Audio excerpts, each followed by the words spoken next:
Students, whatever homework is given to you, you have to submit it on the very next day between 8 am to 1 pm to the given WhatsApp number, and it is compulsory to submit your homework as your attendance will be marked on the basis of your submission.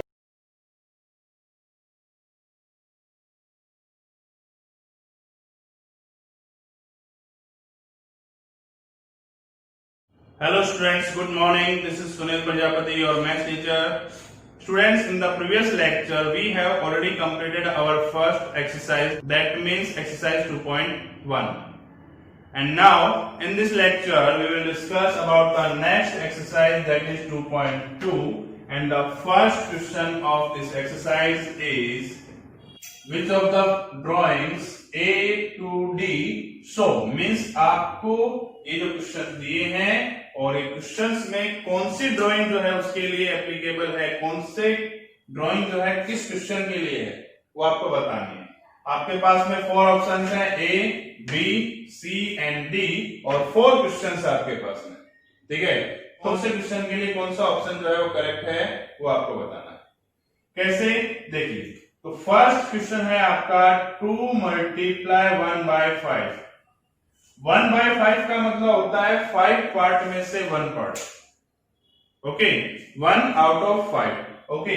तो इसमें देखो total part कितने हैं, 1 2 3, तो ये वाला नहीं हो सकता बिकॉज इसमें सब में 3 है। यहां पर बॉक्स में कितने पार्ट है, 2 पार्ट है, तो ये भी पॉसिबल नहीं हो सकता है। यहां पर कितने पार्ट है, 4 पार्ट है, तो ये भी पॉसिबल नहीं होगा। ये देखते हैं 1 2 3 4 5, यहां पर 5 पार्ट्स हैं, और सैडेड रीजन जो है वो आपका बताता है 1/5, ठीक है। 1/5 मींस 5 में से 1, तो 5 पार्ट में से 1 पार्ट में हमने क्या किया हुआ है, सैडो किया हुआ है, ओके। तो जो सैडेड रीजन है वो आपका बताता है ये पार्ट, मींस 1/5 जो है यहां पर है। और कितने होने चाहिए, there should be 2 diagrams, 2 figures होने चाहिए। देखिए 1 ये रहा, सेकंड ये रहा है, दैट मीन्स जो आपका फर्स्ट नंबर है उसका आंसर क्या होगा, डी होगा। फर्स्ट नंबर का आंसर आपका क्या होगा, डी होगा। उसके पीछे रीजन ये है कि फर्स्ट नंबर में आपको बोला गया 1/5, तो 1/5 जो है वो डी में रिप्रेजेंट करता है। और कितने फिगर्स होने चाहिए, देयर शुड बी 2 फिगर्स, और वो हैं यहां पर, okay. Then second number is 2 multiply 1/2, okay. 1/2 का मीन्स होता है 1 out of 2, means there should be 2 parts, और 2 पार्ट्स में से 1 पार्ट में आपको क्या होना चाहिए, सैडेड रीजन होना चाहिए। यहां पर आप देख सकते हैं, here there are 3 parts, but यहां पर इसमें 2 पार्ट्स हैं, और 2 पार्ट्स में से 1 पार्ट में क्या हुआ है, सैडेड किया हुआ है, सैडो किया हुआ है, ओके। दैट मीन्स ये जो है पोर्शन वो आपका 1/2 जो है रिप्रेजेंट करता है। और यहां पर मल्टीप्लाई में 2, और ये फिगर भी कितने हैं आपके पास में, 2 फिगर्स हैं, दैट मीन्स सेकंड का आंसर क्या होगा आपका, बी होगा, okay. Then third number, that is 3 multiply 2/3। 2/3 का मतलब होता है 2 आउट ऑफ 3, मतलब 3 पार्ट में से 2 पार्ट, तो 3 पार्ट यहां पर है, और 3 पार्ट में से 2 पार्ट में हमने क्या किया हुआ है, सैडो किया हुआ है यहां पर, okay. And multiply 3, that means कितने फिगर होने चाहिए, there should be 3 figures, so we can see that 1 2 and 3, here there are 3 figures, okay. So third number का जो आंसर है that is A. Then the fourth question is 3 multiply 1/4। 1/4 का means होता है 1 out of 4, means किसी एक figure के, whole figure के 4 पार्ट है, उसमें से 1 पार्ट आपका कैसा होना चाहिए, सैडो होना चाहिए। देखिए यहां पर ये है 4 पार्ट में से 1 पार्ट जो है वो सैडेड पार्ट है, ओके।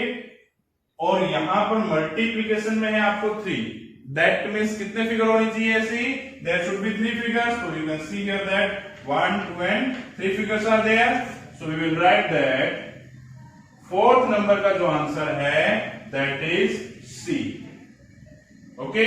तो ये जो फ्रैक्शन नंबर आपको दिया गया है ये आपको शेडेड पार्ट बताता है, और जो नंबर होल नंबर आपको दिया हुआ है वो बताता है कि कितने फिगर्स होने चाहिए। Okay okay student, then our next question is question number 2, and in this question we have given that some pictures A to C are given below, means that means we have given some pictures, okay, tell which of them show, इनमें से कौन सी picture जो है वो किसको represent करती है। अगर ये नंबर्स जो है आपने अच्छे से समझे हैं और पिक्चर्स को आपने अच्छे से समझ लिया है, आइडेंटिफाई कर लिया है, तो आप इजीली आंसर दे पाएंगे कि कौन सी पिक्चर जो है वो किसके लिए है।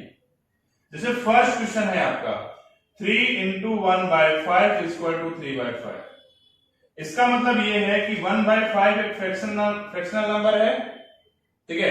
1/5 का मतलब होता है कि कोई भी एक फिगर जो है वो 5 इक्वल पार्ट्स में डिवाइडेड होगी।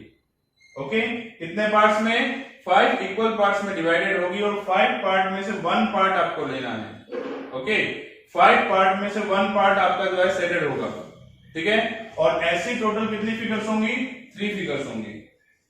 ओके, देखिए कौन से में है, यहां पर भी नहीं है, यहां पर देखिए ये जो सी नंबर है इसमें पूरा ये बॉक्स जो है वो 5 इक्वल पार्ट में डिवाइडेड है। 1 2 3 4 5, 1 2 3 4 5, 1 2 3 4 5, ठीक है। 1/5 की कितनी फिगर्स हैं? 3 फिगर्स हैं, 1 2 एंड 3, और जिनका आंसर है दैट इज 3/5, मतलब 1 फिगर ऐसी होगी जो 5 पार्ट में डिवाइडेड होगी और उसके 3 फिगर्स कैसे होंगे? शेडेड होंगे। देखिए 1 बॉक्स है और इस 1 बॉक्स को हमने 5 इक्वल पार्ट में डिवाइड कर दिया है, और उसमें से 3 पार्ट्स जो है वो कैसे हैं? शेडेड पार्ट हैं। ओके, दैट मींस ए का जो 1 का जो आंसर है दैट इज सी। ओके, 1 का आंसर जो है that is C. Then the next question is 2 integer 1/3 equals to 2/3। इसका मीनिंग ये है कि 1/3, पहले आप फ्रैक्शनल नंबर को समझिए कि एक ऐसा फिगर होगा जिसमें 3 इक्वल पार्ट्स होंगे, और उसमें से 1 पार्ट जो है वो आपका कैसा होगा? शेडेड पार्ट होगा, शेडो किया होगा। देखिए 3 इक्वल पार्ट्स में, तो 3 इक्वल पार्ट्स में तो ये ए वाला ही है सिर्फ, बिकॉज ये बी जो है इसमें 4 इक्वल पार्ट है, 1 2 3 एंड 4। ओके, तो यहां पर 3 इक्वल पार्ट्स में सिर्फ यही फिगर है, और ऐसी कितनी फिगर्स होंगी? 2 फिगर्स होंगी। देखिए आप 2 फिगर्स हैं ये। ओके, 3 इक्वल पार्ट्स में से 1 पार्ट जो है शेडेड है, 3 इक्वल पार्ट्स में से 1 पार्ट शेडेड है, यही है यहाँ पर 2 फिगर है। आंसर जो है दैट इज ओनली 1 फिगर जो 3 इक्वल पार्ट्स में डिवाइडेड होगी, और उसमें 2 पार्ट्स जो है शेडेड होंगे। दैट मींस ये 2 पार्ट शेडेड है, 3 इक्वल पार्ट्स में डिवाइडेड है। ओके, दैट मींस आपका सेकंड का जो आंसर होगा that will be A.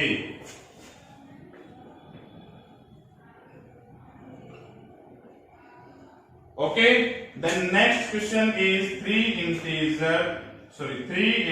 3/4 is equals to 2 integer 1/4।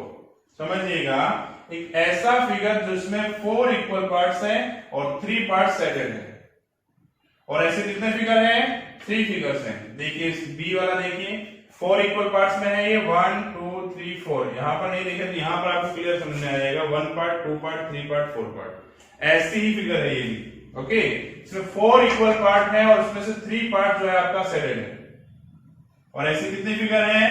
We have 3 figures. Okay, 1 2 and 3। Okay, अब जो उसका आंसर होगा वो आंसर में आपको दिया है 2 इंटीजर 1/4। 2 इंटीजर 1/4 का मतलब होता है कि 2 फिगर ऐसी होंगी जो फुल्ली शेडेड होंगी। 2 फिगर्स आपकी ऐसी होंगी जो फुल्ली शेडेड होंगी, पूरे पे जो है बिल्कुल शेडो बनाया होगा, और 1 फिगर ऐसी है जिसमें 4 में से 1 पार्ट जो है शेडेड होगा। ठीक है, देखते हैं यहाँ पर ये 2 फिगर जो है फुल्ली शेडेड है, और जो थर्ड फिगर है उसमें आपका 1 पार्ट जो है शेडेड है और बाकी जो है ऐसे ब्लैंक है। ओके, दैट मींस आपके जो थर्ड है उसका आंसर आपका क्या होगा? बी होगा। Okay student, then our next question is question number 3, and in this question we have given that multiply and reduce to the lowest form। आपको मल्टीप्लाई करना है और उसको लोवेस्ट फॉर्म में जो है क्या करना है? रिड्यूस कर देना है, कन्वर्ट कर देना है। And convert into a mixed fraction, और जो आंसर आपको मिलेगा उसको आपको क्या करना है, मिक्स्ड फ्रैक्शन में कन्वर्ट करना है। ठीक है, देखते हैं। First question is 7 multiply 3 by 5। आप 7 के अपॉन में कुछ भी नहीं है तो आप 1 रख सकते हैं। दैट मीन्स 7 क्या है, न्यूमरेटर है, और 1 जो है डिनोमिनेटर है। ठीक है, 1 नहीं रखेंगे तो भी आपको ध्यान रखना है इसका मल्टीप्लाई न्यूमरेटर में करेंगे, डिनोमिनेटर में नहीं। क्यों करेंगे उसके लिए मैंने आपको बता दिया यहां पर कि 1 रखते हैं नीचे, और 7 का मल्टीप्लाई 3 में करेंगे, then it will be 21 by 5।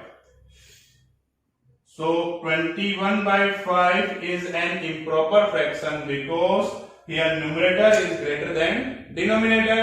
So we have to convert this number into mixed fraction. कैसे convert करेंगे? You have to divide 21 by 5. Okay, and you will get 5 4s are 20. Remainder will be 1. तो जो mix fraction में आप convert करते हैं उसमें जो आपका एक क्वोशंट आता है, जो आंसर होता है, आप उसको यहां रखेंगे, रिमाइंडर को आप जो है न्यूमरेटर की प्लेस पर रखेंगे, और जिससे आपने डिवाइड किया दैट मींस जो डिनोमिनेटर था वो आपका डिनोमिनेटर की प्लेस पर ही रहेगा। फिर से समझिएगा कि जो क्वोशंट है आपका वो यहां आएगा, ठीक है, जो रिमाइंडर है वो आपका न्यूमरेटर की प्लेस पर आएगा, और जो डिनोमिनेटर था वो तो डिनोमिनेटर ही रहने वाला है। बिकॉज यहाँ पर कैंसिल तो कुछ हो नहीं रहा है, इसलिए मैंने लोवेस्ट फॉर्म में इसको कन्वर्ट नहीं किया। Second number is 4 into 1 by 3। अब 4 का इसमें भी आप मल्टीप्लाई करेंगे, 4 1 इज 4 बाय 3। आप 3 से इसमें डिवाइड करेंगे 4 में, देन आपका रिमाइंडर होगा 1 और आंसर आपका आएगा 1। ठीक है, डिनोमिनेटर तो ऑलरेडी 3 है तो आपने मिक्स नंबर में कन्वर्ट कर दिया इसको। So third question is 2 into 6 by 7। तो अब यहां पर आप मल्टीप्लाई करेंगे, 2 multiply 6 will be 12 divided by 7। अब 12 न्यूमरेटर है और डिनोमिनेटर है आपका 7, और दोनों में कुछ भी जो है कैंसिल नहीं होता है, किसी भी नंबर का डिवाइड नहीं होगा। ठीक है, तो आप क्या करेंगे, इसको मिक्स नंबर में कन्वर्ट करेंगे, and for that you have to divide numerator by denominator. That means आपको 12 को 7 से डिवाइड करना होगा, and your answer will be 1 and remainder will be 5। Denominator जो आपका है वो रह गई। ओके, चलिए फोर्थ नंबर देखते हैं, that is 5 into 2 by 9। So fourth question is 5 into 2 by 9। इसमें भी आप क्या करेंगे, मल्टीप्लाई करेंगे 5 का 2 में, 5 2 जा 10 डिवाइड बाय 9। अब कुछ भी कैंसिल नहीं होता यहां पर भी। ओके, तो आप क्या करेंगे, इसमें डिवाइड करेंगे तो आपका आंसर आएगा 1 इंटीजर 1 अपॉन 9। देखिए, अगर कैंसिल होता है मतलब अगर कुछ कट होता है तो आप कट कर दीजिए ऊपर और नीचे। न्यूमरेटर डिनोमिनेटर में अगर किसी नंबर से किसी सेम नंबर से डिवाइड होता है तो आप डिवाइड कर दीजिए, तो जो आंसर आएगा आपका वो लोवेस्ट फॉर्म होगा। ओके, और फिर उसको मिक्स नंबर में कन्वर्ट कर सकते हैं आप। बट यहां पर आप देख सकते हैं ये 4 क्वेश्चन जो हमने किए हैं इनमें किसी में भी डिवाइड नहीं होता है, इसलिए मैंने डायरेक्टली इसको मिक्स नंबर में कन्वर्ट कर दिया है। So next question is question number 5, that is 2 by 3 into 4। Okay, अब यहां पर भी आप 2 का और 4 का मल्टीप्लाई करेंगे, and it will be 2 4s are 8 divided by 3। कुछ भी कैंसिल अभी नहीं हो रहा है यहां पर भी, तो आप 3 का डिवाइड 8 में करेंगे, तो 8 में जब आप 3 से डिवाइड करते हैं, then 3 2s are 6, रिमाइंडर आपका रहेगा 2। Okay, that means your answer will be 2 integer 2 by 3।